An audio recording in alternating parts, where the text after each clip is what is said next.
And a big reason for this is the trend towards moving to text messages for a lot of businesses to interact with their customers, along with a large amount of class action lawsuits under the TCPA. And one of the big reasons for this is an interesting combination of a private cause of action and per text message statutory damages. But before we get into those details, we wanted to give you a quick agenda of today's webinar. We're going to start off with an overview of the law, including the recent changes that were sort of scheduled in 2012 and then took effect in 2013. We're going to talk about the liability risks under both the federal TCPA law and then a quick slide on the mini TCPA state statutes. We're going to talk about the impacted parties, sort of the different hats that the businesses play in either collecting, making the phone calls, or selling their products. And then we're going to wrap it all up in the end with just a few things for people to know about, but weren't necessarily expressly addressed in this webinar. So Laura, if you'd like to start talking about the next slide. Sure. And for those colleagues or listeners that are up in Massachusetts, I hope you are either at home or have shovels on hand. So we suffered from the problem of where to start with the TCPA. And this is a classic case of a law that was passed for one purpose, and technology has outpaced the law. So the original purpose of when this act was enacted by Congress in 1991 was to protect consumers from aggressive telemarketers.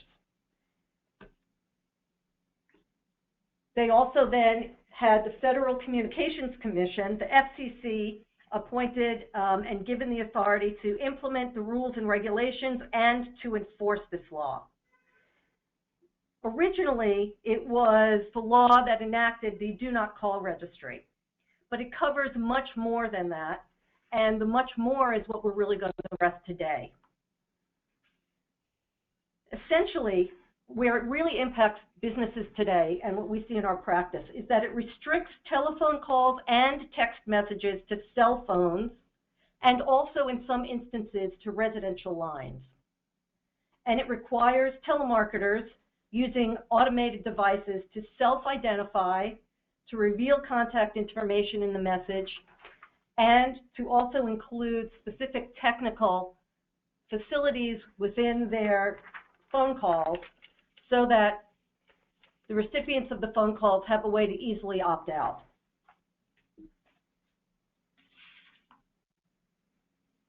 Prior to, and we're going to go through this in chronological order just because it's an easy way to understand how the law has evolved.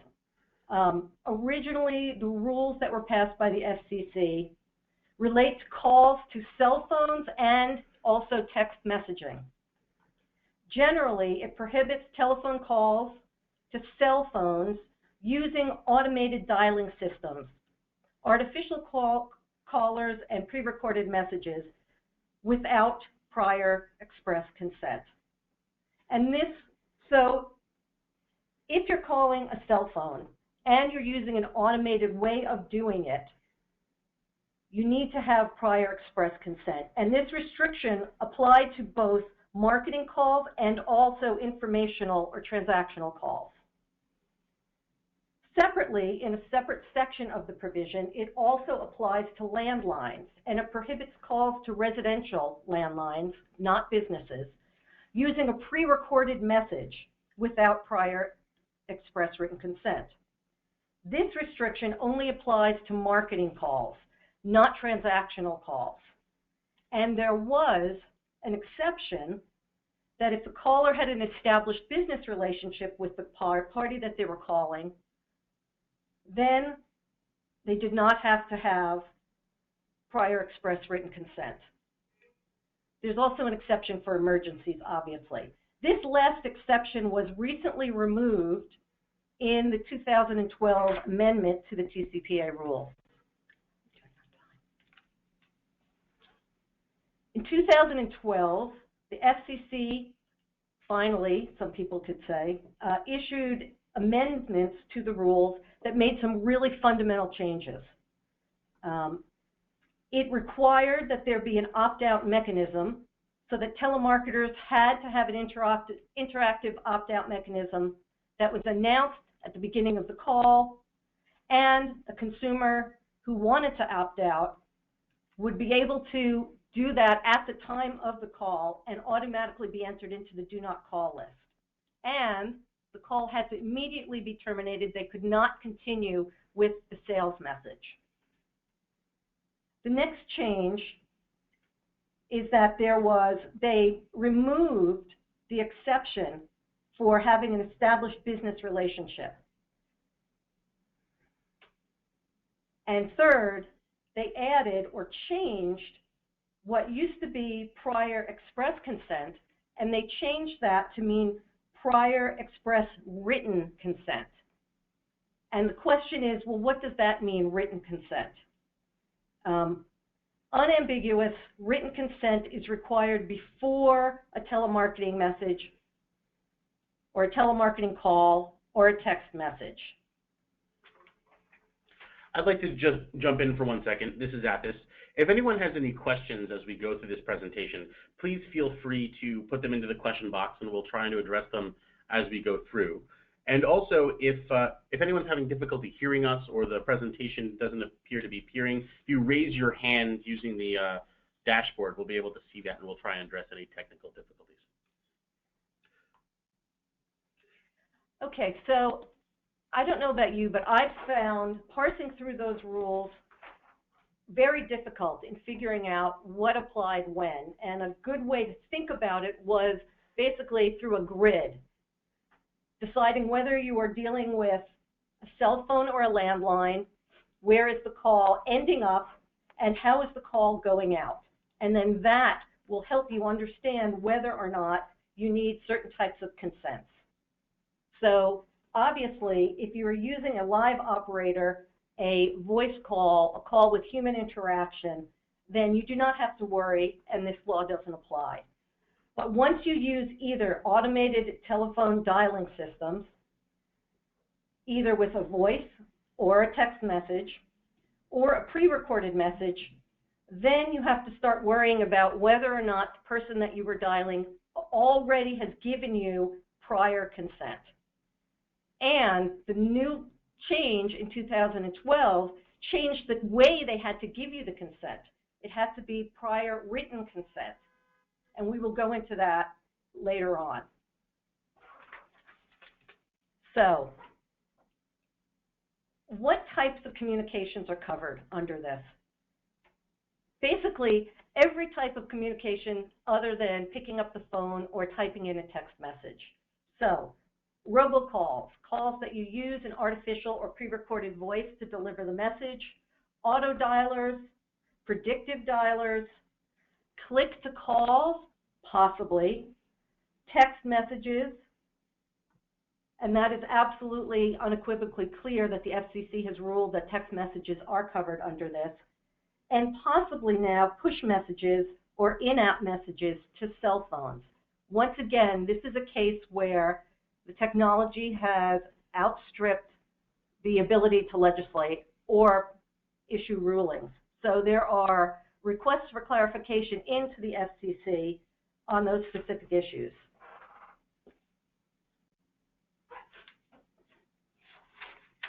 So other than if it's a pre-recorded message, the key is whether or not the calls are being made with an auto dialer or ATDS.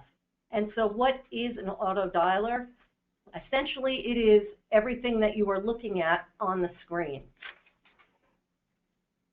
The definition of an auto dialer under the statute is equipment which has the capacity to produce telephone numbers to be called using a random or sequential number generator and also to dial those numbers.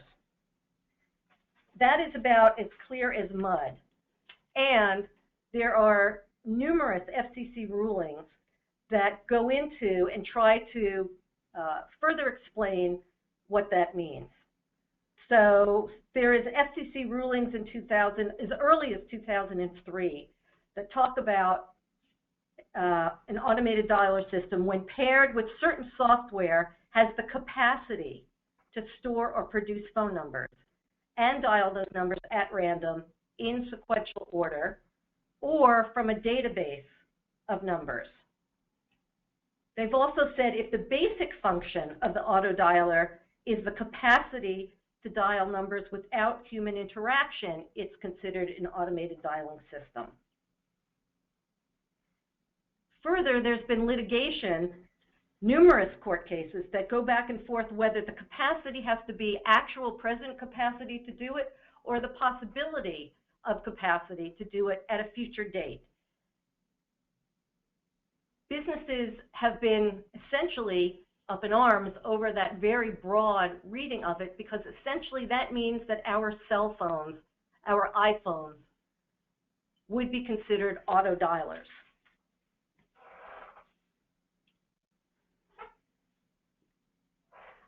We could go on and on talking about the cases that parse through what is and isn't an auto dialer, but instead we're going to save a little bit of time here and just go on to say why does this matter? The liability under TCPA is potentially huge, and that's why it matters. There are private rights of action, which is not always the case in consumer protection statutes. The amount that the consumers can seek is statutory damages of $500 for each non-complying action, and if it's deemed that it's willful, it's treble damages, which means you can potentially have $1,500 per call or per text message, and there is no cap on total damages. So, of course, you could only imagine any telemarketing or marketing campaign is going to involve hundreds, if not thousands, of calls at one time. The dollars are astronomical and in the millions. There is administrative enforcement proceedings by the FCC. And in addition, the FCC has ruled that a seller can be liable for calls made by a third party under agency law. So businesses cannot just put their heads in the sand and say, I will rely on the telemarketer or my text messaging provider to take care of everything. There are a host of exceptions, and rather than going over them, we'll just leave them here for you to understand. But if anything is really dealing with commercial purposes for marketing, you are fully within this briar patch of regulations of the TCPA.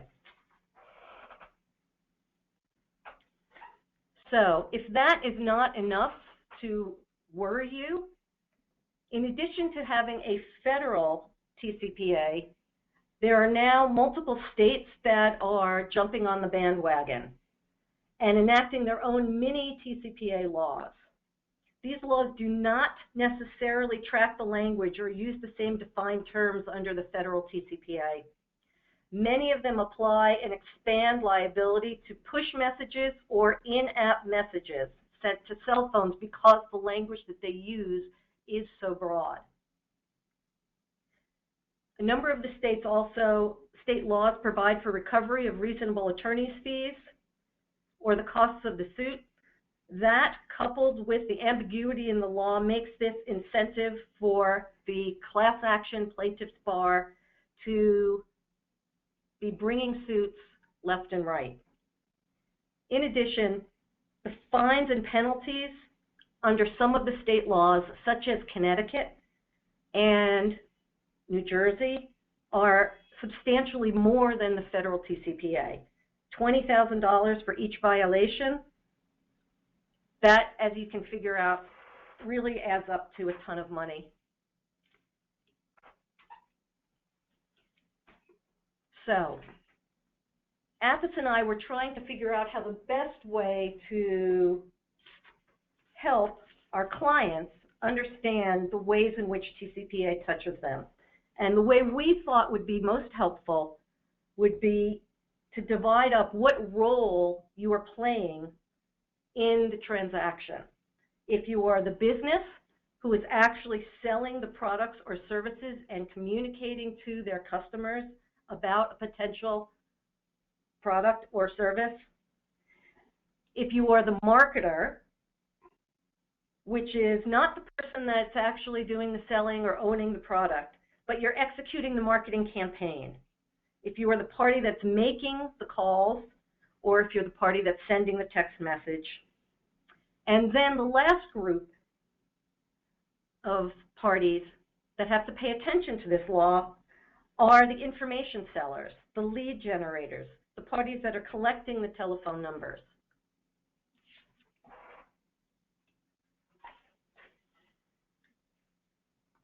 I took the easiest since I was going first and started to think about our clients who are the actual businesses and how the TCPA impacts them. And we can't emphasize enough, it impacts them in so many ways. How they actually communicate with their existing customers, how they find new customers, how they purchase the leads, how they gather contact information, how you design the actual application forms where you ask somebody to input their telephone number, how you use and how you contract with third-party telemarketers, with third-party marketing agencies, and with your data providers, and how you call and collect debts from your own customers.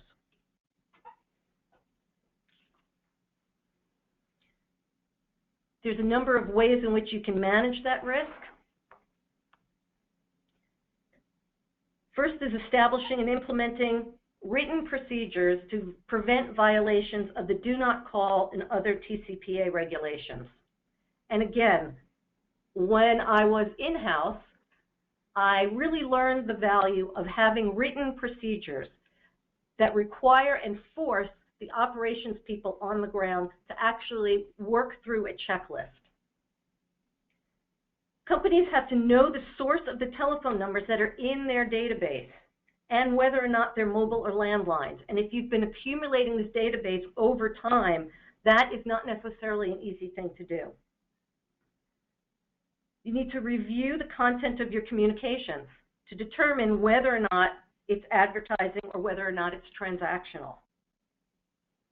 You have to review and revise your applications where the customers provide their telephone numbers and add prior express written consent language. And that is literally some magic language that must be clearly and conspicuously disclosed on the forms where you're collecting the telephone numbers, and we will go into that, or ATHIS will go into that a little later on the details of that. Having arbitration and class action waiver provisions in your consumer agreements, if you don't already have that in, TCPA is once again a reason to put it in there. The other areas you have to worry about is actually in the contracting with all of your third parties now. It's not just enough to have a representation that whoever you're dealing with is going to comply with applicable law. You need to put in explicit reps, warranties, and indemnity to shift the risk for specific actions, including whether or not they have and are providing you contacts with prior express written consent, what type of evidence they are gathering with that, and a mechanism where they will agree to give it to you if you need it to produce as evidence when you are sued. And as we all know, sometimes contracts are not worth the paper they're written on. If you're dealing with a party that has no financial backing whatsoever, or is going to be there just for a very short time.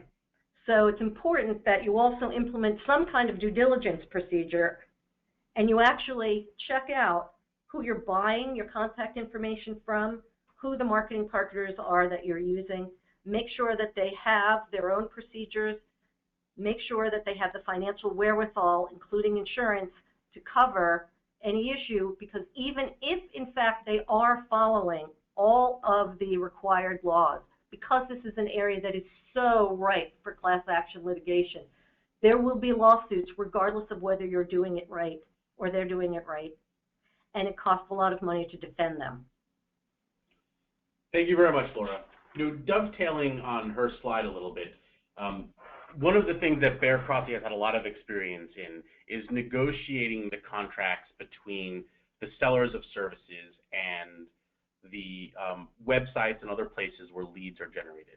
And it's interesting because in some industries, particularly in financial services and insurance, we've really seen those types of sellers push a standard set of very onerous, but considering the amount of liability, perhaps not unreasonable terms on lead generators. And I really think there's a few parts of this slide that are really important to highlight for anyone on the call that happens to work with third parties where they get telephone information. The first one is the express warranties that they've obtained prior written consent, and that in fact the seller is permitted to send text messages and make auto dial telephone calls. Because at the end of the day, it's really the sellers and its agents that cause the telephone calls are the ones that really have the liabilities. The lead generators don't. And so the contract is the most important way to take that liability of the sellers and push them down to the lead generators. The second one here is, and this is a really interesting development in this area, is that a lot of businesses will actually outright require all of their lead generators to have the class action busting arbitration provisions in the lead generator's terms of service. And the idea here is, and to even be more specific, they'll require that the seller be named as a third-party beneficiary because they want to try and nip all the potential large dollar settlement class action lawsuits in the bud as early as possible. I'd like to take this opportunity before moving on is that we did get a question from the audience. One of the questions was, can you give an example of an in-app message? This is a great question. The applicability of the various state laws was not a specific focus of this webinar. So we did want to mention that on certain circumstances, the breadth of the language could include certain types of messaging. An example of an in-app message would be a standard push message on your phone, which usually would, if you're in the app, pop up as a dialog box or as some type of notification within the app. But when you're not inside of the app, would show up in some type of notification pull-down screen like on an iPhone, or might even pop up as a dialog box when you're in other applications. So that was a great question. Moving on to the sort of the next role that various parties play in this is the marketer. Now, we didn't want to spend too much time on this because their role isn't that different from a liability perspective than a seller, but we wanted to talk about a few issues. The first one is that when it comes to liability for advertising-related calls, the regulations are really broad. And that is that you don't have to be just the person who initiates the call, but you can also be the person who causes the call to be initiated. And the breadth of that is pretty impressive. The second one is that although the statute itself does not have a secondary liability clause in it, federal courts are interpreting secondary liability. So a marketer or a digital marketing agency, for example, who gets a customer list from a seller and then engages a third party to actually do the telephone calling or text messaging could still have liability themselves, even though they're not the seller and they're not the call center or text messaging company. The last one, I don't want to go through all of these, but the thing that we should be careful here is that when you're a marketer or you're the company that's responsible for doing the telephone calling or for sending the text messages, you often will make a representation or warranty for compliance with all laws. Now, while compliance with all laws might not impose liability on lead generators, it likely does on marketers because they're the person who's actually initiating the call or contracting with a third party to initiate the call. So the question is, how do these marketers manage their TCPA risk? So the first one is subtle, but I think important, and that is you have to know what you're actually doing as part of the transaction. Are you the party making the telephone call, or are you engaging with a third-party vendor? If you're engaging as a third-party vendor, many times I will suggest to our marketers to not directly contract with that vendor. Facilitate the relationship between the vendor and the seller so you can avoid being in the chain of liability. Another one is carefully negotiate these client contracts, particularly if you are working with a client that's in a highly regulated industry like finance or insurance. They're going to have lawyers that are going to try and impose every possible TCPA liability on you. And you'll at least need to know what those contracts say so you know what your obligations are, and hopefully are going to try and negotiate them a little bit so that you don't bear unreasonable liability. And the last one sort of goes to knowing your role, and that is, to the extent possible, don't be the person in the middle of a liability chain where you can get sued also. Try to facilitate connections directly between the seller of the services and the third parties executing the telephone calls to reduce your man-in-the-middle risk, so to speak. So the last role I want to talk a little bit about are the lead generators and lead collectors. So in a lot of industries, this sort of goes two ways. Particularly, for example, in auto insurance, a lot of the lead generators are websites or third parties that are not the actual insurer. And they have contractual relationships either through clearing houses that act like intermediaries or aggregators with insurance companies, or they work directly with insurance companies. So the question really is, how does the TCPA apply to these third-party lead collectors? And the first one is that the law mostly doesn't directly apply to them, because they're not making, as my colleague Laura was just saying, whispering in my ear, because they're not the ones making the calls. So often the way that they push down or obtain the liability is from a contract from those aggregators or from those insurance providers. The second thing to consider here, and this is a good but very subtle point, that if you're in the type of industry where a sale is closed by a telephone, even if the buyer of your leads isn't requiring you to have promised that the leads have been generated in compliance with the TCPA, it might make the leads more marketable. There are some industries, for example, where basically every lead sold is going to require to have the TCPA-like consent and disclosure. So that's something to think about too if you want to. Health insurance is a really key example there. A lot of the leads generated online are closed over the telephone, so it's impossible to really sell leads if you're a lead generator if you don't promise to provide some type of compliance with the TCPA. When you're a lead generator, you need to be careful about where you generate those leads. If you generate the leads on your own website, then you have a lot of control over the terms of service that would contain arbitration provisions, and most importantly, on the conspicuous consent language that the TCPA requires, and that we'll get into in a slide or two. The second thing you have to keep in mind is that you might end up bearing the liability for your contractor's compliance with the TCPA. So for example, if you work with other people who generate leads that you buy, and then which you then turn around and sell, very often, if you're the party who's directly connected with the large financial institution, you're the party who has made the TCPA reps and warranties, and you might be the party that ends up holding a lot of the liability. This is particularly a problem if you are a larger company, like an aggregator, and you work with a lot of really small publishers that even if they did provide you all the promises and warranties and all other benefits, if they would just go bankrupt and don't have adequate insurance, you're going to be the person in the chain of liability who's ultimately going to bear responsibility. And at this point, if we haven't sort of beat this enough into the ground, you should be really clear that unless a special exception applies, if you're making a telephone call to a cell phone or you're sending a text message, some type of consent is what's going to be needed. And that's exactly what's going to go into our next slide.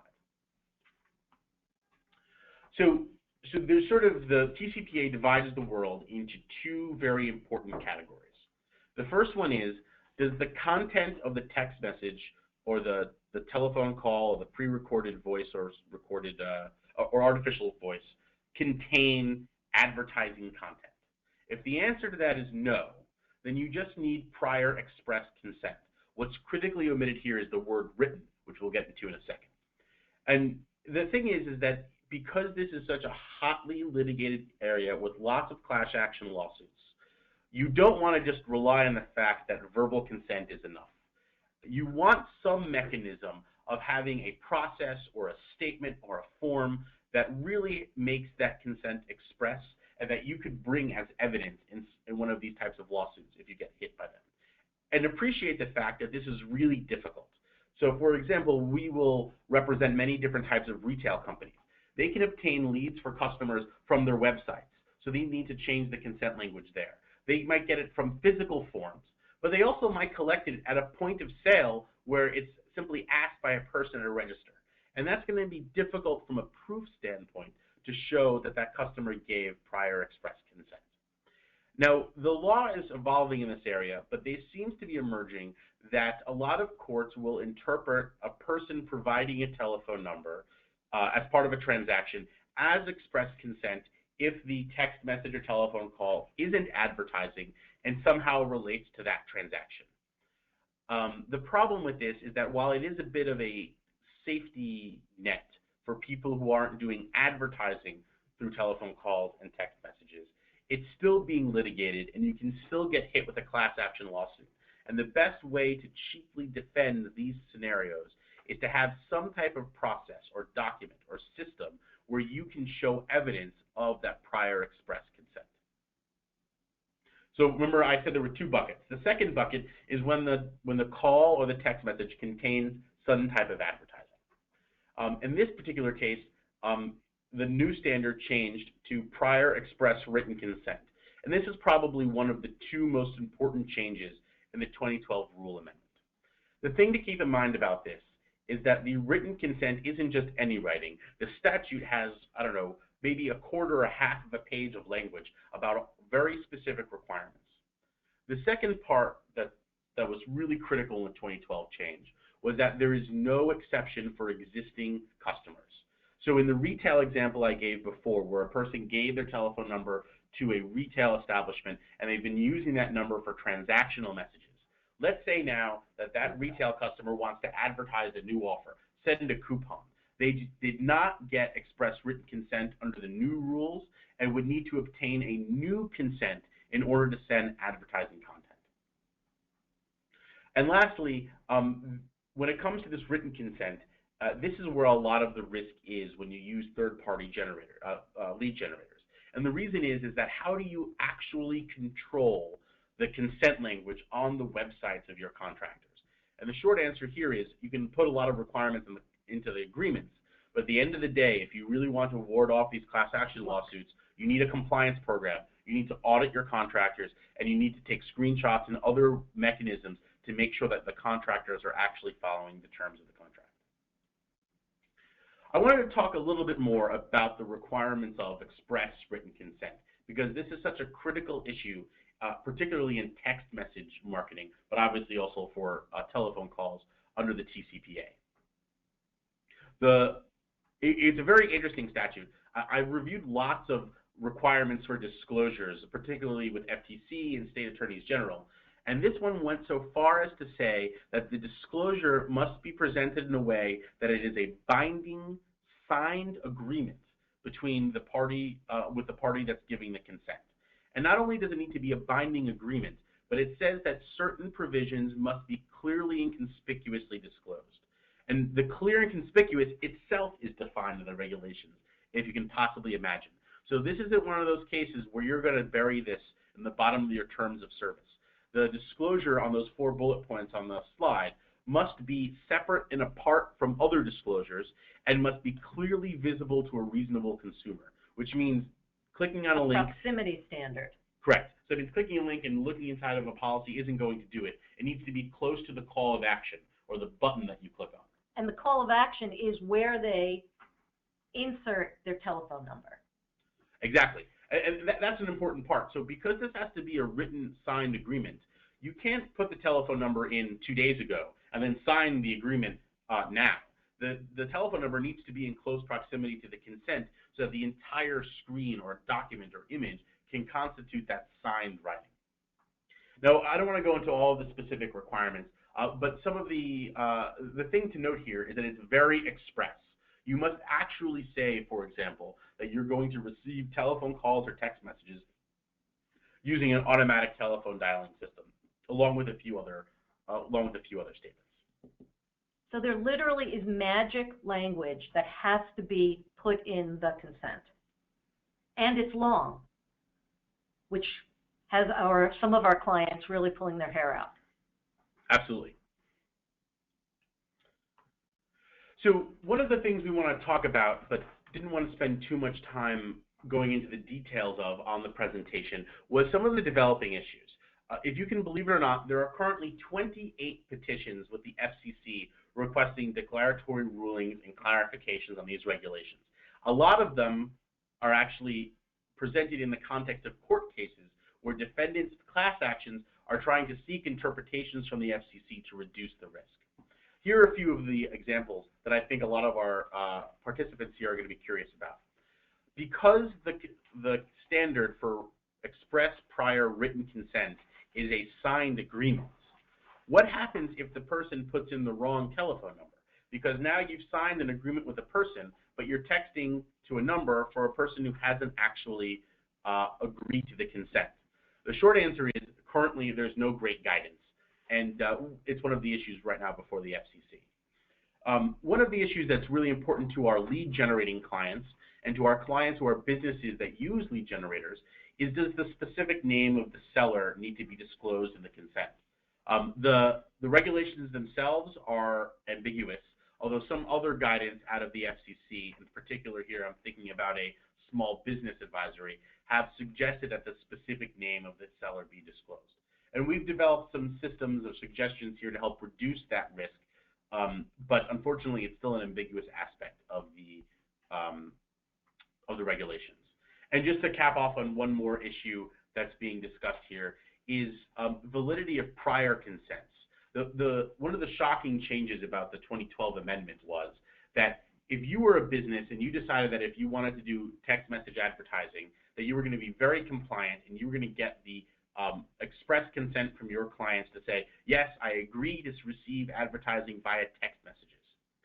That consent isn't useful to you under the new TCPA regs, because that consent probably didn't say, we're going to send you those text messages using an automated dialing telephone system.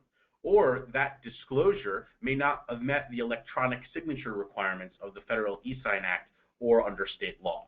So this is just another example of people have requested the FCC to make an exception for those types of businesses that have been really proactive in order to make sure that people can still market to their lists when they've really received the appropriate types of consent. The last thing that we wanted to talk about is some other things that we wanted to highlight as that you should be aware of that weren't going to specifically talk about in the webinar. The first thing is we did not cover everything in the TCPA. For example, there are restrictions related to do not call registry and maintaining internal lists. There's an entire provision related to junk fax. All of these are specific things that if you engage in these practices, you should consult with an attorney who's familiar with these issues. And the last one, and hopefully obvious, is that there are lots of other laws that apply to text messaging and telephone calls, or just generally to all types of advertising. And all of those continue to apply, particularly the Unfair and Deceptive Trade Practices Act. There's some FCC statutes related to obscene and harassing telephone calls, and many, many other laws. I see that we've gotten a bunch of questions in, but Laura, why don't I ask you the first question while I go through these others. The first question that we have here is, we have a business that has an existing marketing list, and it's decided that it's going to advertise or let its customers know that it's made a free app available to them. And they want to send them a text message telling them that the free app is available on the iTunes store and a link where they can download it. Would this business be able to send that text message to its consumers? And unfortunately, the answer is going to be it depends. It depends on whether or not they have the prior express consent, written consent of those customers already. Just because it is a free does not necessarily mean that a free app does not necessarily mean that in fact it's no longer telemarketing or an advertising that falls within the requirements. And it's a really tough call here, because that really means that it might limit your ability to market to your existing customers. And something to keep in mind is that the definition of advertising is just so broad that even the availability of something like a free app could fall within it. Going to one of our other questions here, and you'll have to excuse me because I'm reading the question right from the little box. The question is, the issue I see with your position on shifting accountability to providers is that they provide information and services, not necessarily the use of that information by the business itself. If that accountability is shifted to those service providers, the cost will be so high that the cost of the services will increase. Well, that's a really great point. And the answer is it's going to be very industry specific. So for example, if you're just a person who's generally collecting demographic information on a website, and you're trying to sell that information to third parties, and you do under your own form of agreement where you make no TCPA reps and warranties, then the reality is as a lead generator, your liability is relatively minimal. But what we're finding is that there are some industries that know they're going to close the deal or the sale on the telephone. So when they start engaging those third-party lead generators, they're going to them and saying, the only leads I will buy are ones that are TCPA compliant, and I'm going to require that you warrant and that you indemnify me if they're not. And that you produce evidence to me, if I need it, of the actual consent language. And they're going to say, as between me, who is actually going to be making the calls, and you, I have no control over how that consent was gathered. Yep. So as between me and you, you are in a better position, you are in the only position, in fact, to gather the required consent at the time the telephone number is granted. It is a tough call. So we actually represent a lot of companies in this position, and we've developed suggestions, I think, that help make the risk transfer much more reasonable.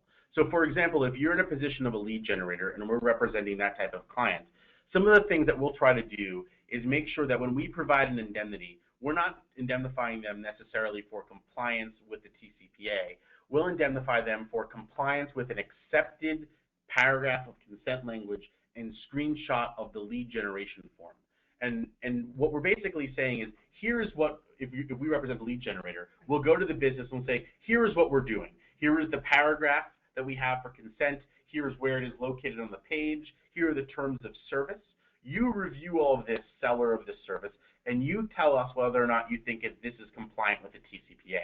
And if you approve the marketing materials and the form and the language, then the only indemnity we're going to give you is if we breach this obligation.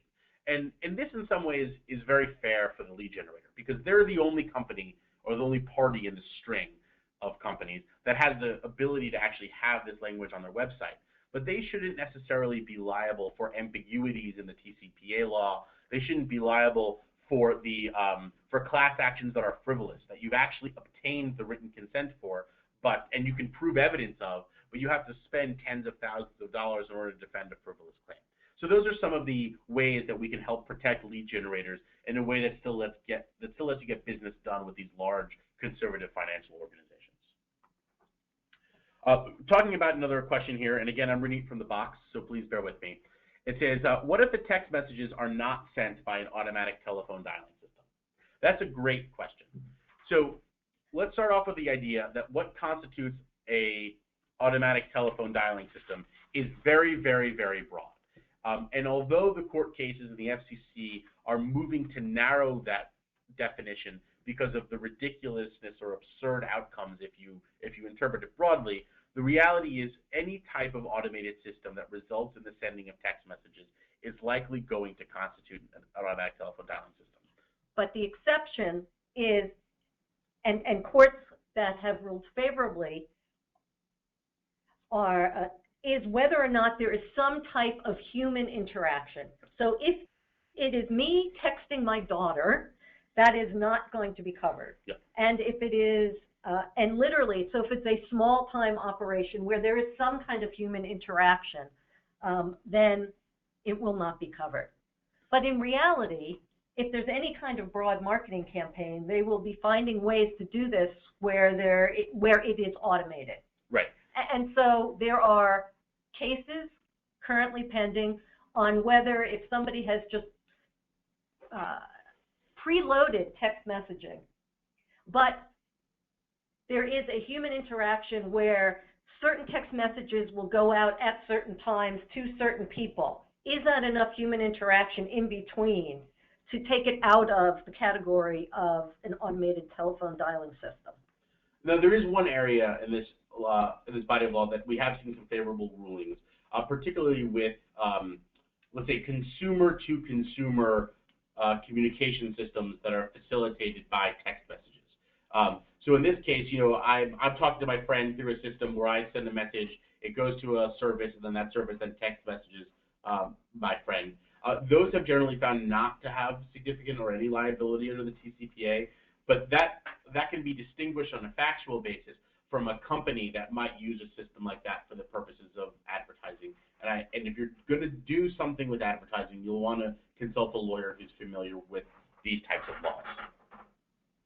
We're coming to near or almost to the end of our presentation. So if you have any further questions, I think it would be, put them in now and we'll try to address them. As we wrap up, I just would like to mention that Baer Crossey McDemus is a Philadelphia-based law firm. We handle a lot of these types of emerging technology issues for a variety of entrepreneurial middle market and publicly traded large companies. And our focus is really on the places where the law intersects in unique ways with the internet and emerging tech. A lot of our clients, you know, are big retail institutions, or actually the companies that are digital marketing agencies that are trying to send these messages. We represent them in all types of contractual negotiations on these types of issues, and we also help a lot of our clients with corporate issues in terms of creating them, helping them obtain funding, or even representing them in a merger and acquisition scenario. It looks like there aren't any more questions left. So thank you very much for your time. If you have any further questions or like to talk to us after the webinar, our contact information is on the last slide, and then we'll be emailing out a copy of these slides to everyone within the next few days.